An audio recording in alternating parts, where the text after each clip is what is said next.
la parole de Dieu. Si vous voyez cette image, qui vous vient en tête? Zachée. Ah! Alors, bon dimanche, on peut rentrer à la maison. C'est Zachée. Et la fois passée, c'est Andréel qui parlait de Zachée, qui nous montrait l'exemple en montant sur l'escabeau. Et ça m'a interpellé. Et je me suis posé la question, je me suis dit, Zachée a pu voir Jésus grâce à cet arbre. Et je me suis dit, est-ce que ce n'est pas notre appel à nous tous de pouvoir montrer aux gens qui est Jésus? Et c'est pour cela qu'on va se plonger et voir les caractéristiques de ce sycomore et voir ou faire un petit parallélisme avec notre vie en tant que chrétiens qui sommes appelés à pouvoir montrer Jésus autour de nous. Nous allons lire ensemble l'histoire. Et Jésus étant entré dans Jéricho, traversait la ville, et voici un homme riche appelé Zachée, chef des publicains, cherchait à voir qui était Jésus. Mais il ne pouvait y parvenir à cause de la foule, car il était de petite taille. Il courut en avant et monta sur un sycomore pour le voir, parce qu'il devait passer par là. Lorsque Jésus fut arrivé à cet endroit, il leva les yeux et lui dit, « Zachée, hâte-toi de descendre, car il faut que je demeure aujourd'hui dans ta maison. » Amen. Zachée, il avait une petite taille. Je pourrais dire qu'il avait deux défis. Le premier défi, c'est parce qu'il y avait la foule. S'il n'y avait pas la foule, malgré sa petite taille, il aurait pu voir Jésus. Mais il y avait la foule. Mais aussi, il avait une petite taille. Donc, il avait soif de voir Jésus. Il voulait voir Jésus.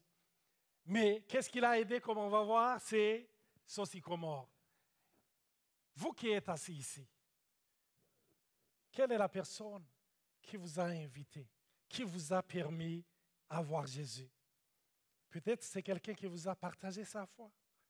Peut-être c'est quelqu'un qui a prié pour vous. Peut-être c'est quelqu'un qui a touché votre vie par sa façon de vivre. Je me rappelle de cette histoire, je ne sais pas si vous avez vu le film « La croix et le poignard » de David Wilkerson. C'est une histoire qui m'a vraiment touché. Moi, j'ai eu la chance de rencontrer sa fille, qui m'a raconté les mêmes histoires. Et sa fille est mariée avec un homme qui faisait partie du gang de Nicky Cruz.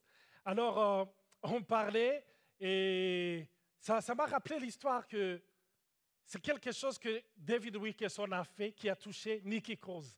C'est qu'à un moment donné, quand il est en train de prêcher, il a remarqué que Nicky Cruz avait ses chaussures qui étaient trouées. Et là, il a eu à cœur de pouvoir lui acheter de nouvelles chaussures. Et ce geste a touché la vie de Nicky Cruz.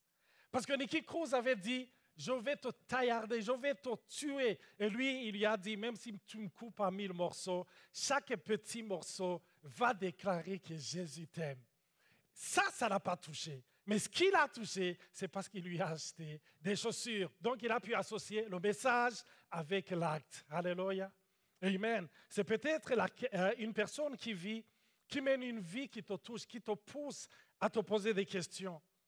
Alors, j'ai essayé de voir ce sycomore qui a permis à Zachée de voir Jésus. Et j'aimerais devenir comme ce sycomore. J'aimerais devenir un sycomore au Québec. J'aimerais devenir un sycomore au Canada pour que les gens à travers ma vie puissent voir Jésus. Amen.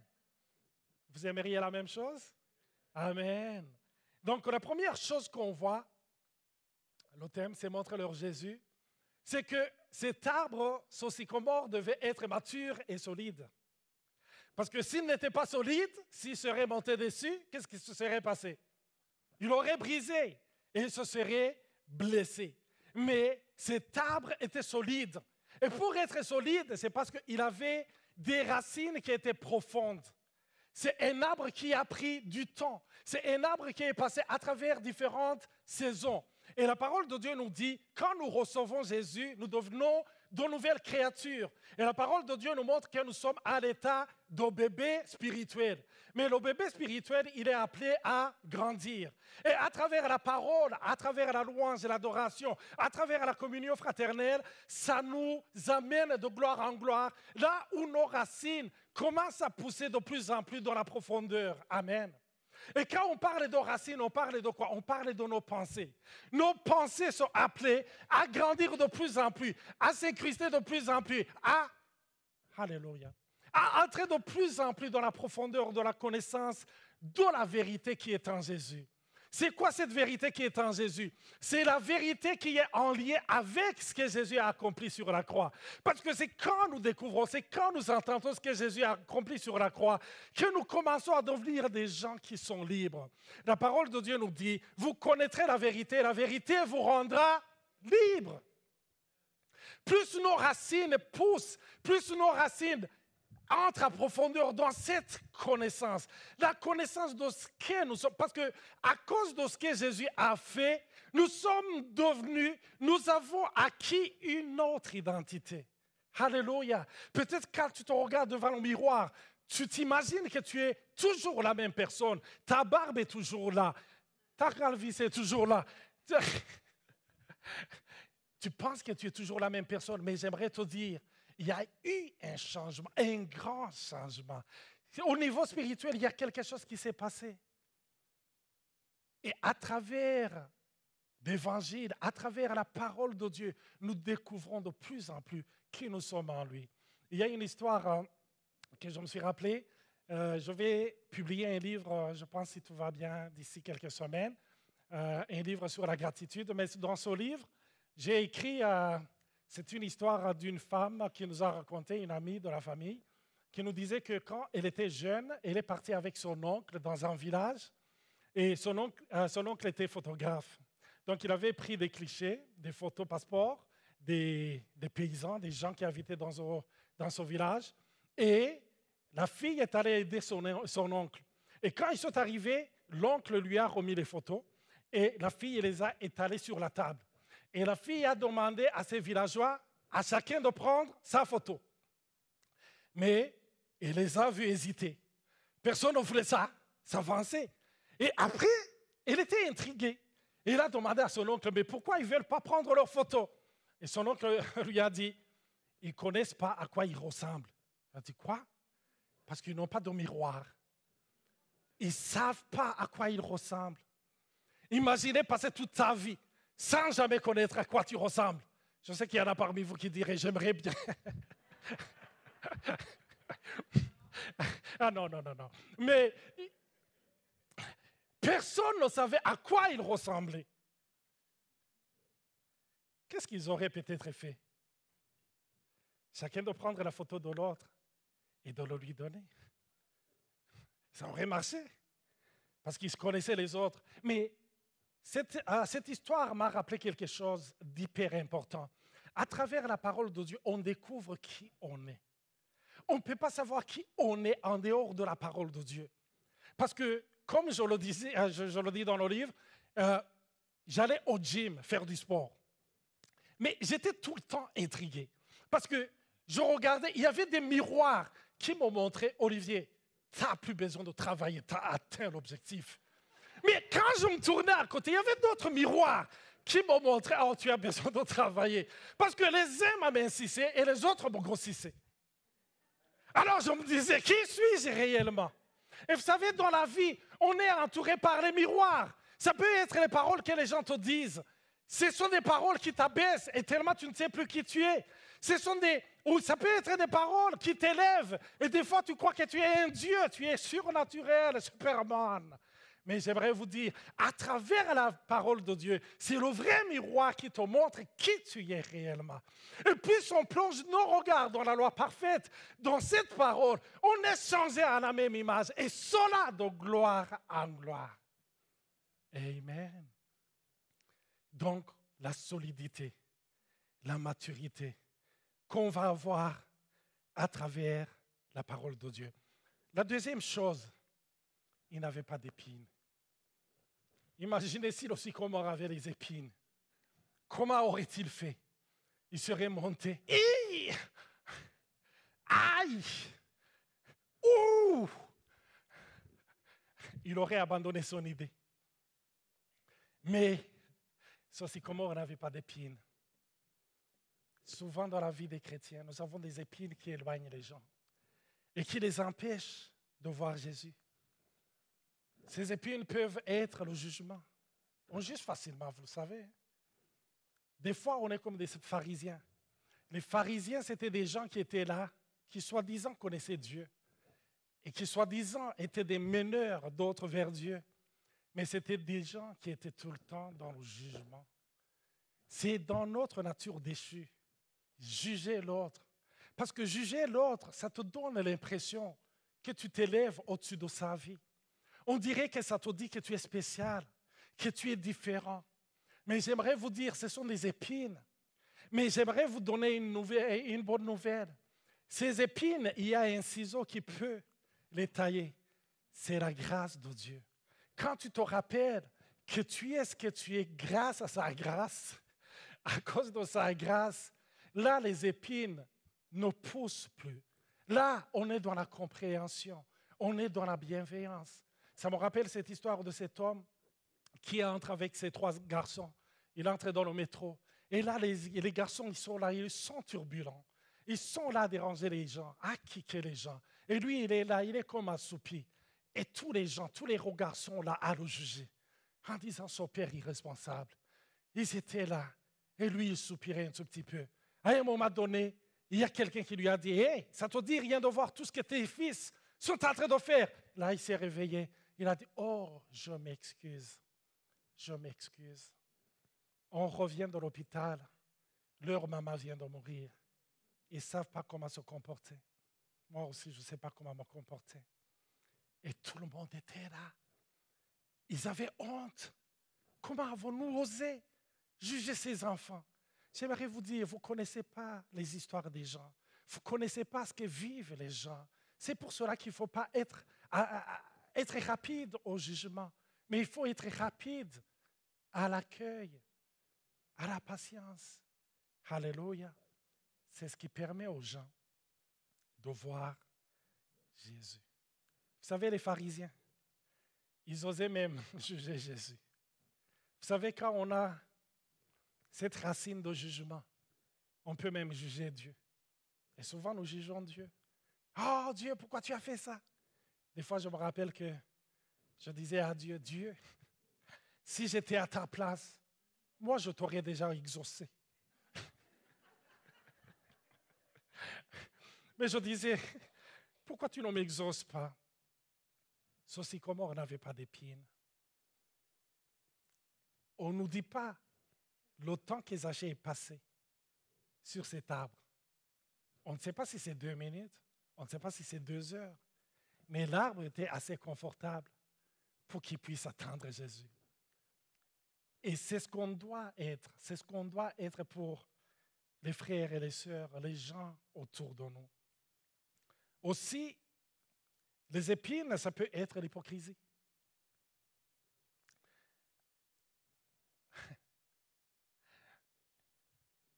L'hypocrisie, c'est une phrase que j'ai lue. L'hypocrite est un acteur qui n'est pas payé pour sa performance.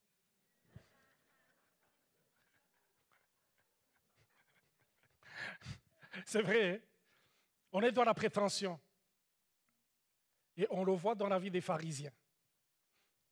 Et pour votre information, les pharisiens ne sont pas tous morts. Il y en a qui sont toujours vivants.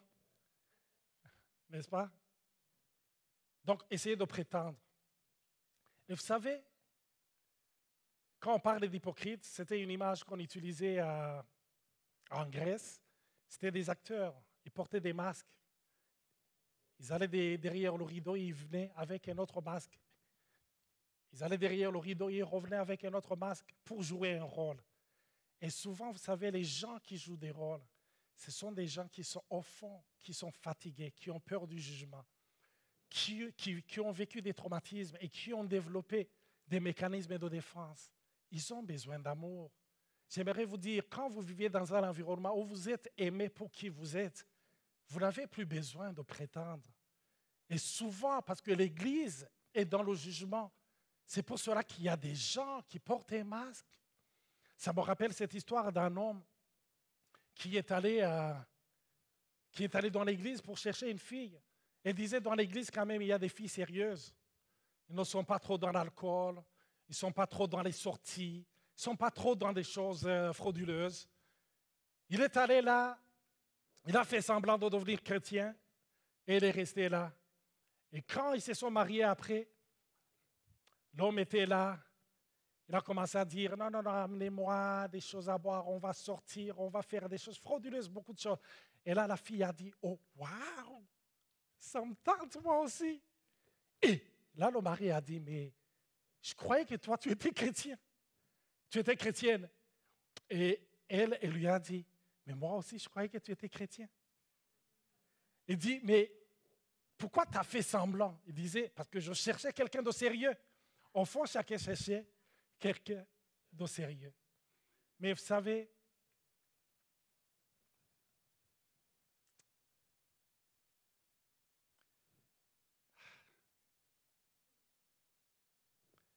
l'hypocrisie a brisé beaucoup de vies, a fait mal aux gens,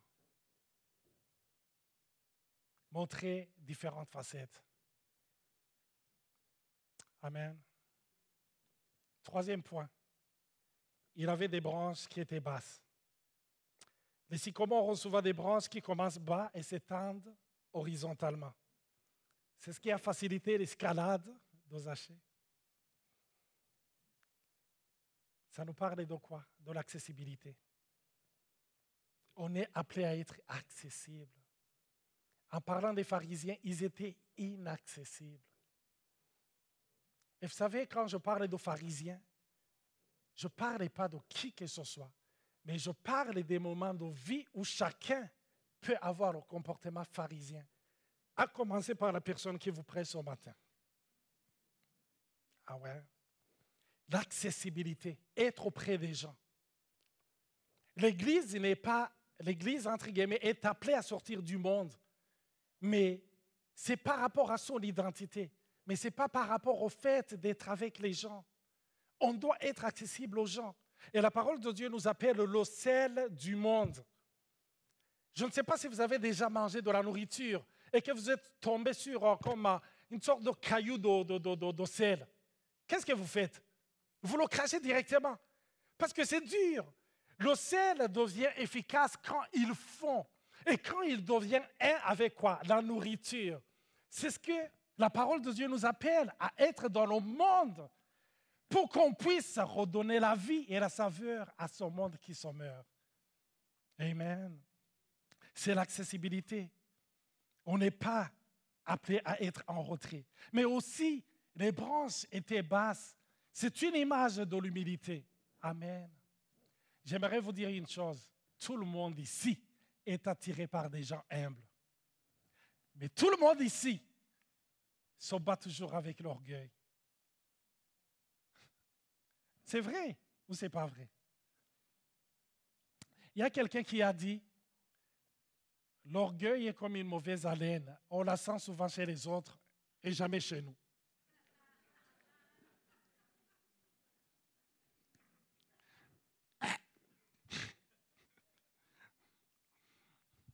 Amen.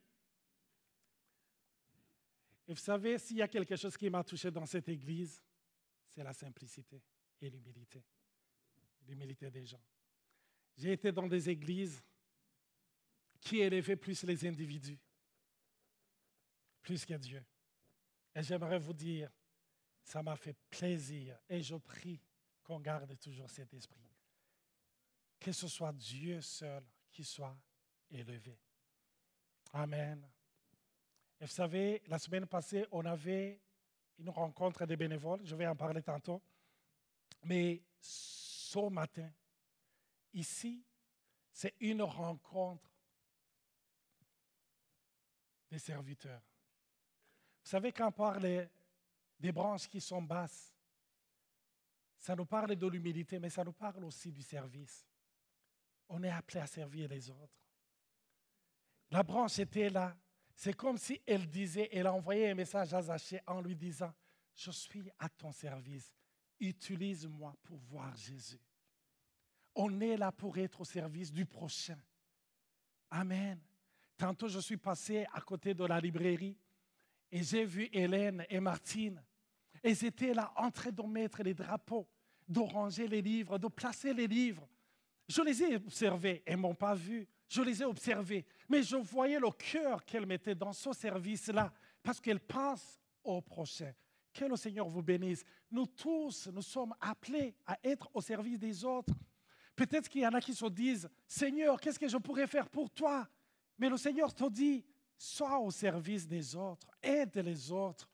Aide peut-être quelqu'un à atteindre ses objectifs. Et comme ça, tu vas voir, tu vas atteindre aussi tes objectifs. Amen. Être au service des autres. Comme je le disais, on était dimanche passé dans la rencontre des bénévoles ici à l'église. Mais j'aimerais vous dire, derrière le décor, derrière là où vous êtes assis, il y a des milliers de mains, des gens qui sont à l'œuvre pour que vous puissiez venir un dimanche, que vous puissiez vous asseoir, que vous puissiez être bénis. On a parlé du temps qu'on passe dans la préparation de la parole de Dieu. On ne vous dit pas le temps que les chantres passent, les instrumentistes passent à répéter, à essayer d'intégrer un chant nouveau. Ils travaillent fort. On ne parlait pas de ceux qui sont à la sonorisation, qui sont là, qui travaillent nuit et jour. Des fois, ils rentrent chez eux, ils sont comme stressés parce que ils ont remarqué qu'il y a eu une note qui était, ils se sont dit, là on aurait dû baisser, là on aurait dû monter. Donc ils sont dans le stress, mais ils sont là pour servir l'Église de Dieu. On est tous appelés à servir. Et c'est pour cela que je dis à tous les bénévoles ici, merci. Mais j'aimerais dire à ceux qui ne sont pas bénévoles, merci, c'est grâce à vous qu'on se perfectionne. Imaginez si on préparait tout ça et qu'il n'y a personne qui se présente. Amen. Amen. Ça me rappelle cette histoire d'un homme qui était invité dans une famille. Et quand il arrive, il voit que leurs louches sont bizarres. Ce sont des louches avec des longues manches. Et là, il dit, comment on les utilise? Mais il n'ose pas demander. Parce qu'il se dit, ils vont se moquer de moi. Et là, il commence à l'utiliser. Il met dans la sauce, mais la louche est longue. Il la met partout, la sauce. Mais à un moment donné, il est tanné, il dit, messieurs, comment utilisez-vous vos louches ici? Et le monsieur rigole un peu. Il lui dit, j'aimerais te dire, les louches de cette famille sont conçues de telle manière que personne ne se sert. Chaque personne sert à la personne devant lui. Ce sont les louches du royaume. Personne ne doit se servir. On est appelé à servir notre prochain. Qui est ton prochain? La personne qui est devant toi, la personne qui est à côté de toi, la personne qui est à droite ou à gauche. On est appelé à servir les autres. Amen. Il avait des branches basses. Il était là, accueillant, dans la bienveillance, à toucher les autres, à impacter les autres. On est appelé à montrer Jésus. On est appelé à montrer Jésus. Il y a ce chant que j'aime énormément, c'est un chant que j'ai écouté, que j'ai entendu il y a plusieurs années, 25 ans ou plus. C'est un chanteur américain qui s'appelle Ray Boltz. C'est un chant qui s'appelle Thank You, merci. J'ai essayé de le traduire, vous allez écouter les paroles. Il dit, j'ai rêvé que j'étais au ciel et tu étais là près de moi. Nous marchions sur les rues d'or, le long de la mer de cristal. Nous entendions les anges chanter. Quand soudain, quelqu'un a crié ton nom, tu t'es tourné et tu as vu ce jeune homme souriant en s'approchant. Il a dit, mon ami, tu ne me reconnais peut-être pas, mais tu étais mon moniteur d'école du dimanche quand je n'avais que 8 ans. Oh my God, ça a coupé?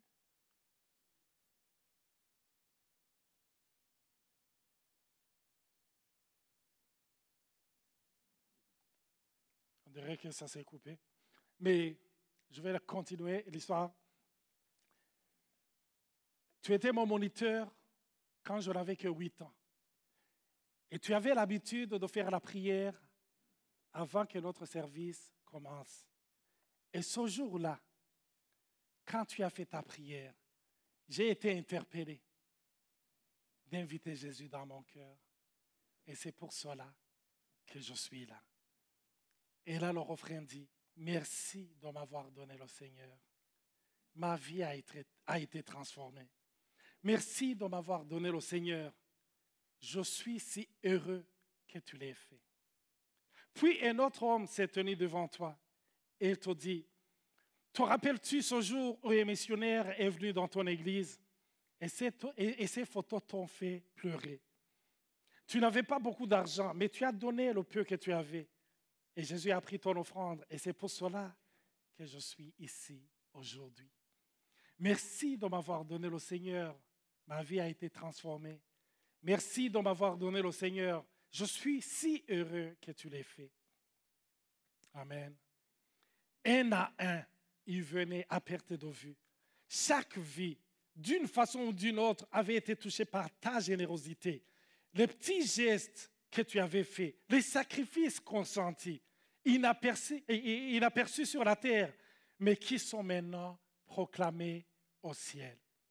Et je sais qu'au ciel, on n'est pas censé pleurer, mais je suis presque sûr que des larmes brillent dans tes yeux quand Jésus te prend par la main et te dit, mon enfant, retourne et regarde autour de toi, ta récompense est grande.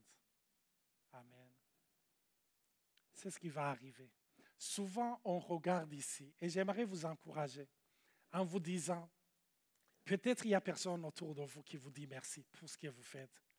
Peut-être que personne ne remarque ce que vous faites, mais j'aimerais vous dire, il y a une grosse caméra céleste qui enregistre tout ce que vous faites dans les moindres détails.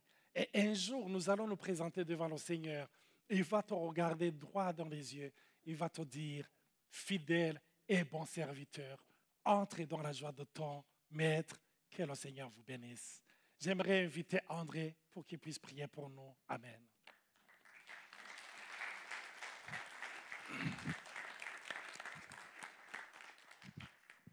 Et si vous invitez l'équipe de louange. Merci Olivier pour ce bon message. Et on peut terminer en prière. Seigneur Dieu, merci pour ta parole. Merci pour ces récits qui ne sont pas que des récits pour raconter des histoires. Et merci Seigneur, un effet qu'elle agit.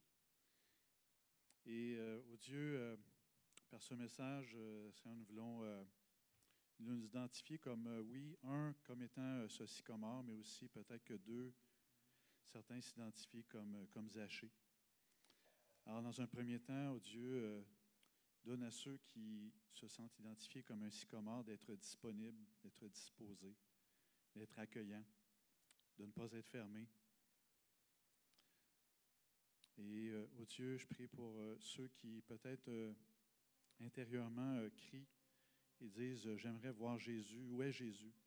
Qui est Jésus pour moi? Alors, je t'invite, peut-être à toi qui s'identifie comme Zachée, qui cherche de faire ce pas. Cherche ce sycomore. Cherche cet arbre. Cherche cette personne qui pourrait t'aider, t'élever, t'encourager, te fortifier. Je t'encourage à faire ça à chercher. Comme Zachée l'a fait, et ça a été salutaire pour sa vie. Jésus est venu dans sa vie. Et cela l'a transformé. Que le Seigneur te donne ce courage, cette force de chercher, de faire ce pas. Et j'appelle ces sycomores à être disponibles à ceux qui recherchent à être soutenus, élevés, fortifiés. Alors Seigneur, je prie que tu puisses faire ton œuvre au sein de cette Église et aussi au sein de cette communauté, de ce pays, de cette province qui a tant besoin d'entendre et de te voir. Seigneur, on veut te dire merci encore une fois pour ce temps, pour cette célébration Et Père, je prie, ma prière est qu'on puisse sortir d'ici renouvelé, transformé, encouragé, édifié. Père, agis par ton esprit, Seigneur, afin que ton Église avance et que tu sois glorifié de jour en jour. Et le peuple de dire, Amen. On va terminer avec un chant.